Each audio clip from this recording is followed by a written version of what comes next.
지난 주일은 종교개혁 주일이었습니다.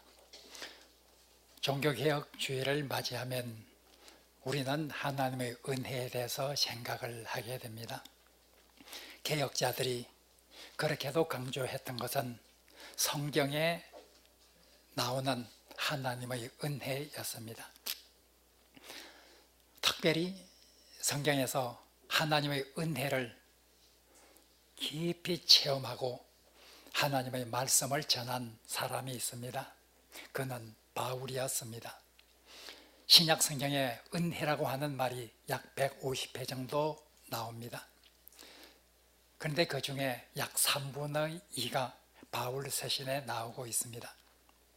바울은 하나님의 은혜를 그렇게도 깊이 체험하고 하나님의 은혜를 부르짖으며 평생을 살은 사람이었습니다.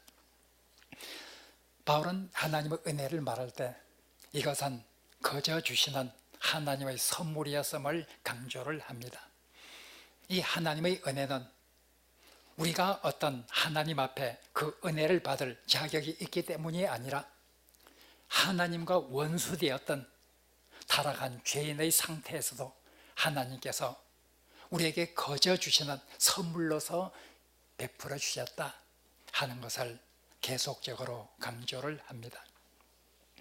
하나님의 은혜, 하나님의 선물로서의 은혜, 거저 주시는 하나님의 선물로서의 은혜, 이것을 바울은 참으로 깊이 깨닫고 이 하나님의 은혜를 전하는 그런 사도가 되었습니다. 그런데 이 하나님의 은혜에는 역설적인 진리가 담겨 있습니다. 은혜는 거저 주시는 것이다, 선물이다 하는 것을 바울은 강조하였죠. 로마서 3장 24절에서 이 하나님의 은혜는 우리에게 믿음으로 말미암아 값 없이 우리를 구원하는, 의롭게 하는 이런 것이었다는 것을 강조합니다. 에베소서 2장 8절에서는 이 하나님의 은혜는 우리에게 선물로서 주어진 것이라 하는 것을 강조합니다. 값 없이 받았다고 하면, 거저 주시는 선물로서 받았다고 하면 우리는 갚을 의무가 없는 것이죠. 어떤 사람이 우리에게 빚을 주었습니다. 그 빚은 갚아야 할 의무가 있습니다.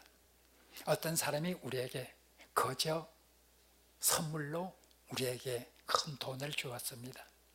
그렇다면 우리는 그것을 갚을 의무가 없습니다. 선물로서 주어졌다고 하면, 거저 준 것이라고 하면 갚을 의무가 없는 것입니다. 빚이 아니기 때문입니다. 빚은 갚아야 되지만 선물은 갚을 의무가 없는 것이죠. 그런데 이상합니다.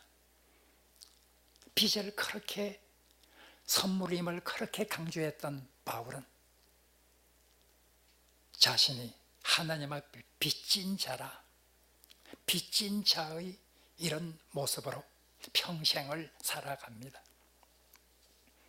어떻게 거저 주었는데, 갚을 의무가 없는데, 그것은 빚이 아닌데 왜 바울은 나는 빚진 자라 이렇게 말하고 있는지, 참으로 이것은 역설입니다. 은혜가 가지고 있는 역설입니다. 갚지 않아도 되는, 빚으로 준 것이 아닌 선물로 준 그 은혜에 대해서 누구보다도 은혜를 강조했던 바울이 나는 빚진 자라 하는 심정으로 살아갑니다. 오늘 읽은 본문 로마서 4장 1절에서 8절에 보면 우리가 구원을 받은 것은, 우리가 의롭게 된 것은 결코 우리가 어떤 하나님 앞에 그것을 받을 자격이 있기 때문이 아니었다. 우리의 행위가 하나님 앞에 상달되었기 때문에 하나님께서는 우리에게 이런 구원을 베푸셨다 하고 말하지 않습니다. 4장에 나오는 오늘 본문에 보면 일을 하고 싹쓸 받았다고 하면 그것은 우리가 당연히 받아야 할 그런 보수지, 그것은 은혜라고 말할 수가 없다. 오늘 바울이 말한 대로 만약 우리가 일을 해준 대가로 받았다고 하면 그것은 은혜일 수가 없습니다. 그것은 당연히 우리가 받아야 될 권리가 있는 것이고, 그 사람은 우리에게 줘야 될, 그 마땅히 줘야 될 대가를 우리에게 지불한 것이 지나지 않습니다. 그러나 일을 하지 않았음에도 불구하고 선물로 우리에게 주었다고 하면 그것은 은혜입니다. 바울은 이 비유를 통해서 우리가 하나님 앞에 구원을 받은 것은 우리의 행위에서 난 것이 아니다. 우리가 어떤 행위를, 선한 행위를 하나님께 하고 하나님께서는 그 우리의 행동과 우리의 행위에 대해서 그 대가로 하나님께서 우리에게 구원을 베풀어 주셨다고 하면 그것은 하나님의 은혜라고 말할 수가 없다. 그것이 은혜인 것은 우리가 아무것도 하나님을 위해서 한 일이 없고 하나님 앞에 완전히 타락한 죄인으로 서지만은 그럼에도 불구하고 하나님께서 우리에게 이 큰 구원을 베푸셨기 때문에 우리는 그 대가를 받을 아무런 일을 하지 않았음에도 불구하고 하나님께서 우리에게 베푸신 이 구원이야말로 하나님의 큰 은혜였다 하는 것을 말하고 있습니다. 그러나 이렇게 거저 주시는 선물로서의 하나님의 은혜를 강조한 바울이 오늘 읽은 다른 본문 로마서 1장 14절 15절에서 보면 나는 빚진 자라, 나는 헬라인이나 야만인이나 나는 지혜 있는 자나 어리석은 자에게 다 빚진 자라 하는 말씀을 하고 있습니다. 나는 빚진 자다. 은혜가 주는 역설입니다. 우리가 어떤 은혜를 받았을 때 거저 받았다고 해서 아무런 보답을 해야 되겠다고 하는 그런 마음이 없다고 하면 그 사람은 은혜를 바르게 받은 사람이라고 말할 수가 없을 것입니다. 만약 우리가 어떤 큰 경제적 어려움에서 도저히 벗어날 수 없는 한계 상황에 이런 것을 보고 어떤 사람이 불쌍히 여겨서 우리에게 그 경제적 위기를 벗어날 수 있는 그런 도움을 주었다고 하면 거저 받았으니까 나는 아무런 의무가 없다, 그렇게만 생각할 수 있겠습니까? 오히려 어떻게 이 은혜를 보답할 수 있을까? 특별히 그 은혜를 나에게 주기 위해서 그 사람이 쓰고 남은 돈으로 준 것이 아니라 그 사람도 써야 될 그 돈을 아껴서 그 사람이 큰 희생을 해서 그렇게 도와주었다고 하면 그때는 그것이 더 큰 은혜로 다가오고 그 더 큰 은혜에 대해서 어떻게 갚을까 하는 그런 마음이 생길 것입니다. 하나님은 우리가 아무런 자격이 없을 때에, 우리가 죄인 되었을 때에 은혜를 베푸셨습니다. 하나님은 쓰고 남은, 하나님은 천지전능하니까 아무런 고통 없이 아무런 희생 없이 우리를 구해준 것이 결코 아니었습니다. 우리를 구원하기 위해서 하나님은 독생자 예수 그리스도를 십자가에 못 박혀 죽도록 할 수밖에 없는 이런 큰 희생을 치르셨습니다. 이런 큰 희생을 치르고 쓸모없는 우리들에게 구원을 베푸신 이 하나님의 은혜를 생각하면 생각할수록 바울은 그 은혜가 감사해서 어찌할 줄을 몰랐습니다.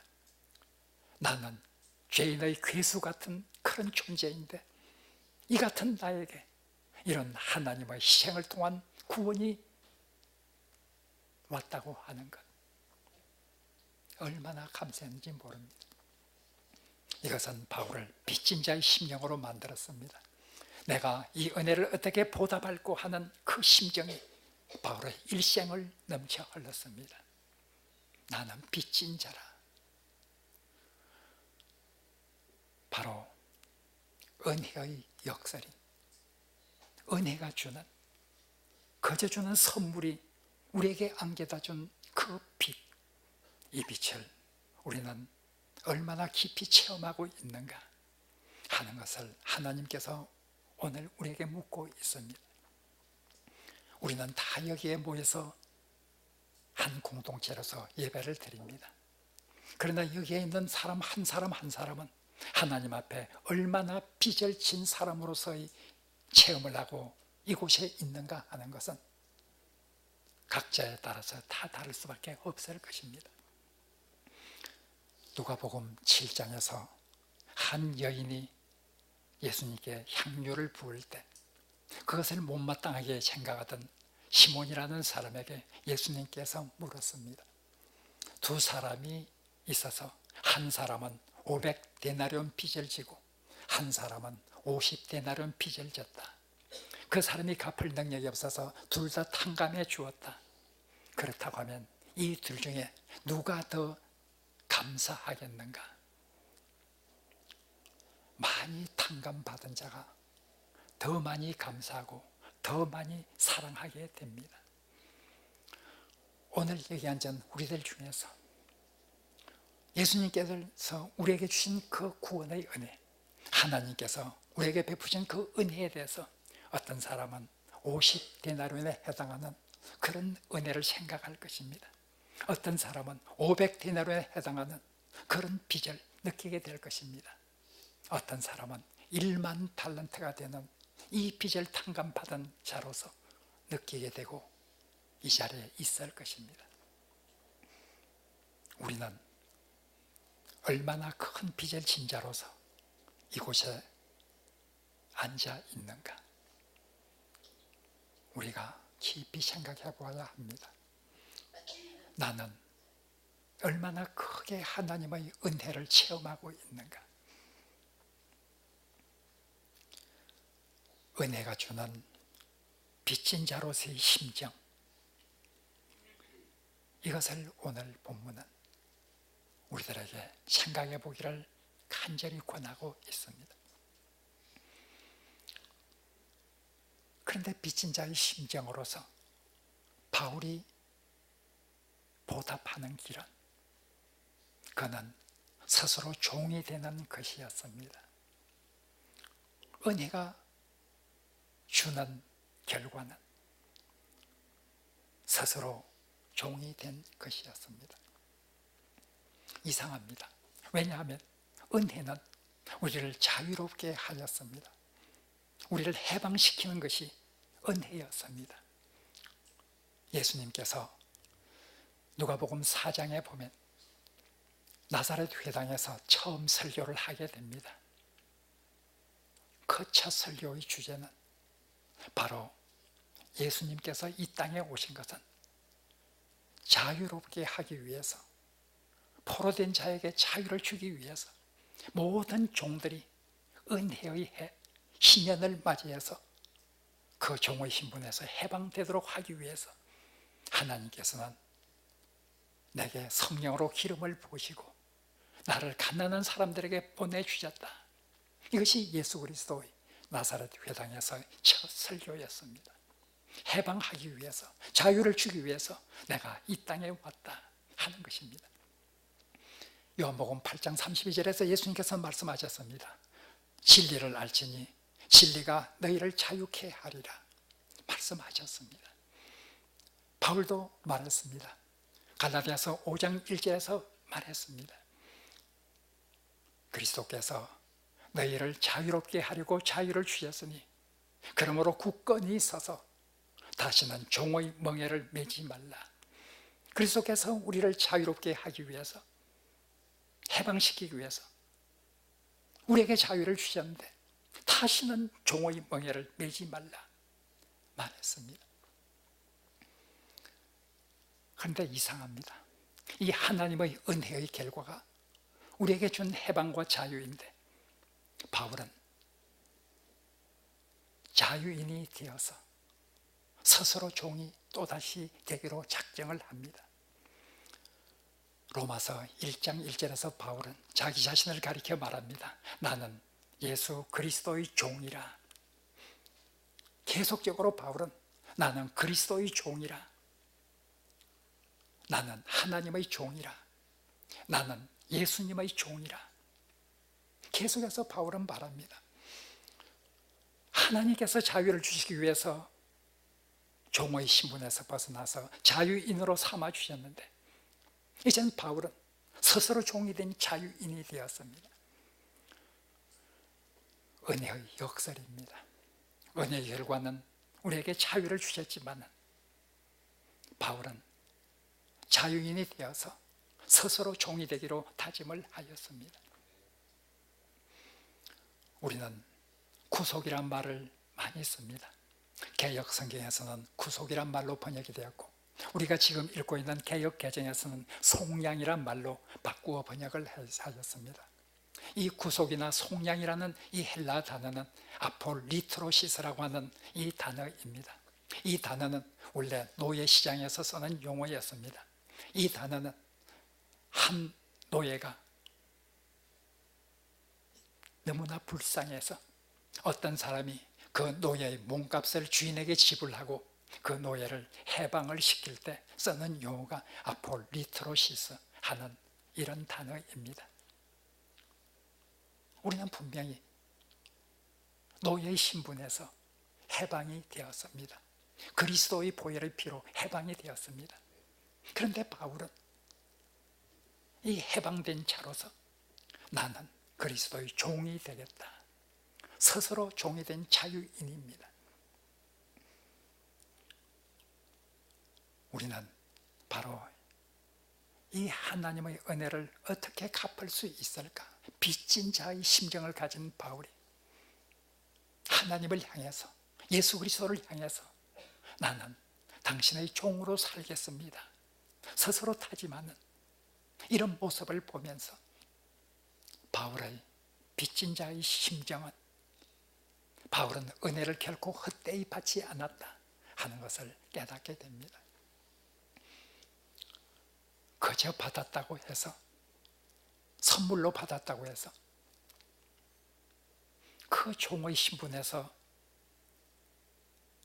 목숨을 버려서 구원해 준 이 은혜에 대해서 나는 아무런 의무가 없다 그렇게 생각을 하면 어떻게 되겠습니까? 바울은 나는 당신의 종이 되겠습니다. 바울은 평생을 그리스도를 위해서 살았습니다. 그가 그리스도를 위해서 사는 것이 얼마나 큰 고난의 여정이었는지 우리는 잘 압니다. 초대교회 시절 복음의 전파자로서 그리스도의 종으로 산다는 것이 얼마나 어려운 상황이었는지 성경은 우리에게 잘 증거를 합니다. 바울은 그 고난의 삶을 살아가면서 감사함으로 기뻐하며 그 길을 걸어갔습니다. 그리고 마지막으로는 자기의 생명을 복음을 위해서 아낌없이 바쳤습니다. 우리는 예수님을 부를 때 주님이라고 부르고 있습니다. 참 좋은 단어입니다.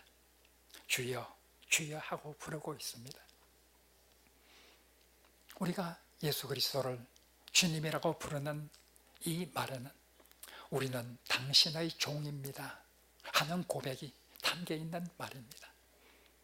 당신은 나의 주인이시고 나는 당신의 종입니다 하는 고백이 담겨 있는 것이 예수 그리스도를 주로 부르는 이 우리의 고백입니다.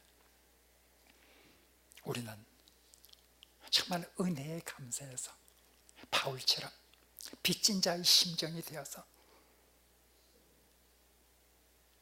그리스도의 종으로 우리를 인식하며 예수님을 주라고 부르고 있는지, 아니면은 입술로만 주여 주여 하는 자마다 다 천국에 들어갈 것이 아니요 다만 하늘에 계신 내 아버지의 뜻대로 행하는 자라야 들어가리라 말씀하신 대로 우리는 입술로만 주여 주여 부르고 있는 이런 삶을 살고 있지는 않은지 오늘 본문은 우리에게 질문을 하고 있습니다.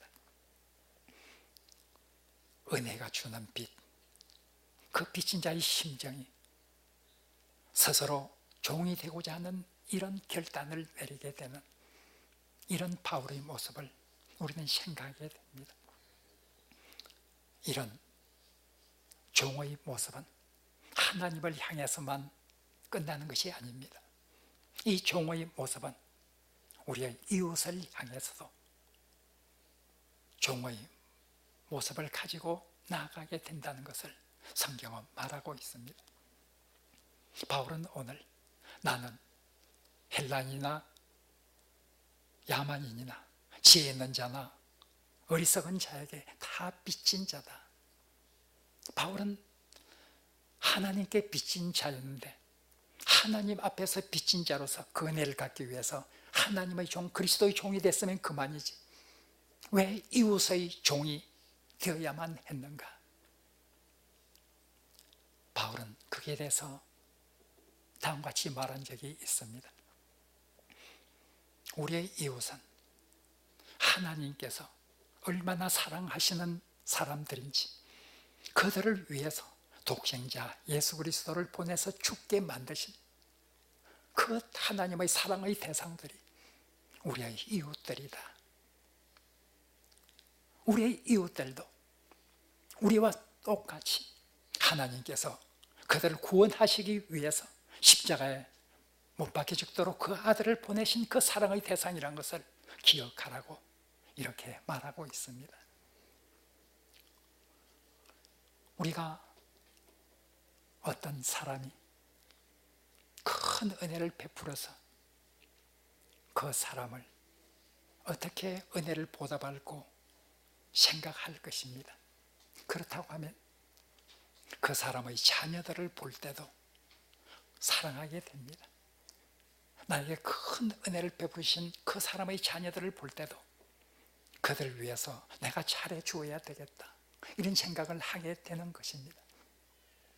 우리의 이웃은 우리를 구원해 주신 그 하나님의 사랑하는 대상들입니다. 그들을 위해서 버려둘 수가 없었습니다. 바울은 그들이 영적으로 죽어가는 그들의 모습을 보고 나는 그들에게 복음의 빚진 자로서 그들에게 복음을 전해야 되겠다고 하는 이런 강렬한 빚진 자의 심정을 가지고 살아갑니다. 성경은 계속해서 말합니다. 하나님께 빚진 자, 이웃을 향해서도 빚진 자의 심정으로 살아가야 된다는 것을 강조합니다. 요한일서 4장 11절은 다음과 같이 말합니다. 사랑하는 자들아, 하나님이 이같이 우리를 사랑하셨은즉 우리가 서로 사랑하는 것이 마땅하도다.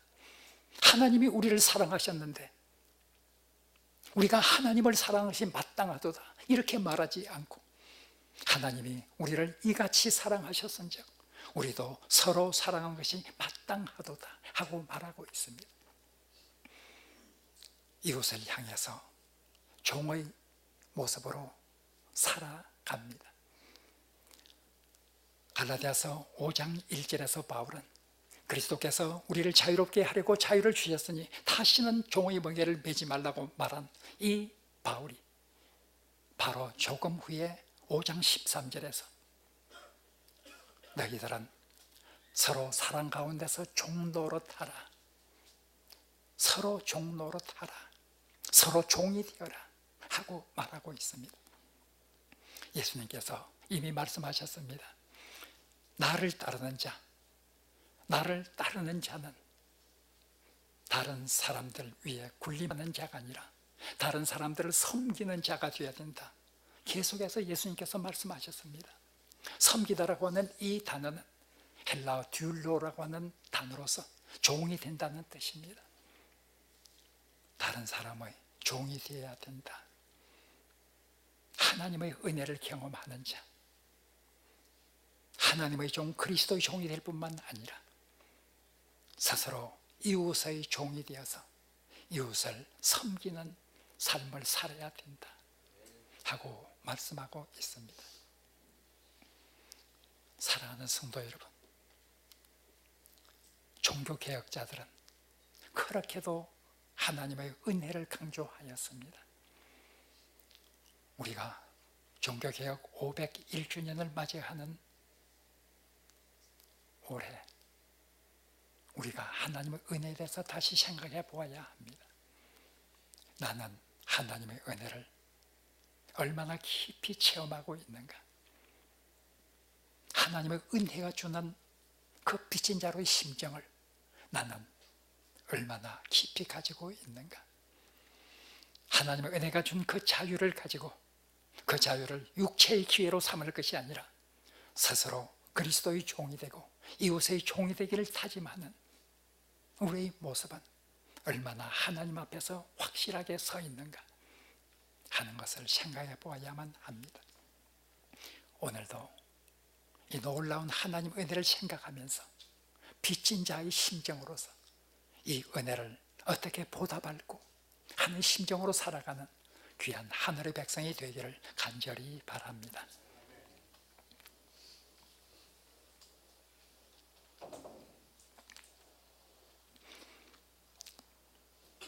하나님,